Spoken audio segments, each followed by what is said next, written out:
സ്നേഹമുള്ള സഹോദരങ്ങളെ, പ്രഭാതവന്ദനം.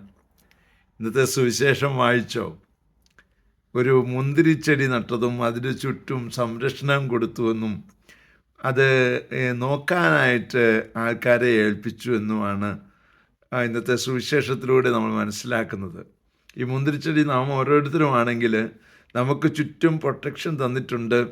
എന്നാൽ നമ്മളിപ്പോൾ ആയിരിക്കുന്ന അവസ്ഥയിൽ നമ്മെ നോക്കേണ്ടവരും അല്ലെങ്കിൽ നമ്മൾ നോക്കേണ്ടവരുമായ ആൾക്കാർക്ക് നമ്മളെ വേണ്ട വിധം നമ്മൾ നോക്കിയില്ല, അല്ലെ നമ്മൾ നോക്കേണ്ടവരെ നമ്മൾ വേണ്ടവിധം നോക്കിയില്ല എങ്കിൽ നമ്മളെ ഈ മുന്തിരിച്ചെടി സൃഷ്ടിച്ച ആ ദൈവം ഉണ്ടല്ലോ, ആ ദൈവം വരും. എന്നിട്ട് എന്ത് ചെയ്യുമെന്ന് അറിയാവോ എന്നാണ് ചോദിക്കും. അതുകൊണ്ട് ഏതെങ്കിലുമൊക്കെ വിപരീത സാഹചര്യങ്ങൾ വന്നിട്ടുണ്ടെങ്കിൽ അവരോടൊന്നും കയർക്കാനൊന്നും പോകണ്ട. കാരണം എൻ്റെ ദൈവം വരും. അതല്ലേ നമ്മൾ വിശ്വാസത്തിൽ പ്രമാണത്തിൽ പറയുന്നത്, അല്ലേ? മരിച്ചവരെയും ജീവിച്ചിരിക്കുന്നവരെയും വിധിക്കാൻ അവിടുന്ന് വരുമെന്ന് ഞാൻ വിശ്വസിക്കുന്നു. അപ്പോൾ ഈ വിശ്വാസം ഏറ്റുപറഞ്ഞുകൊണ്ട് ആരോടും കയർക്കാതെ എല്ലാം ദൈവത്തിൻ്റെ സന്നിധിയിൽ സമർപ്പിച്ച് ഒരു നല്ല നോമ്പുകാലം അനുഭവിക്കുവാൻ നമുക്ക് എല്ലാവർക്കും ഇടയാകട്ടെ. അതിനായി പ്രാർത്ഥിക്കുന്നു. പരിശുദ്ധ അമ്മേ സഹായിക്കണേ. വിശുദ്ധ ഔസേപ്പ് പിതാവേ ഞങ്ങൾക്ക് വേണ്ടി പ്രാർത്ഥിക്കണേ.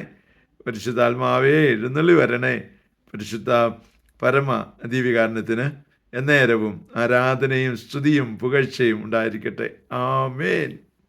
നമ്മുടെ കർത്താവായ യേശുക്രിസ്തുവിന്റെ കൃപയും പിതാവായ ദൈവത്തിന്റെ സ്നേഹവും പരിശുദ്ധാത്മാവിന്റെ സംസർഗവും സഹവാസവും സ്നേഹവും ശക്തിയും കൃപയും എല്ലാ അനുഗ്രഹങ്ങളും സമൃദ്ധമായി നിങ്ങൾ ഏവരോടും കൂടെ ഉണ്ടായിരിക്കട്ടെ, ഇപ്പോഴും എപ്പോഴും എന്നേക്കും.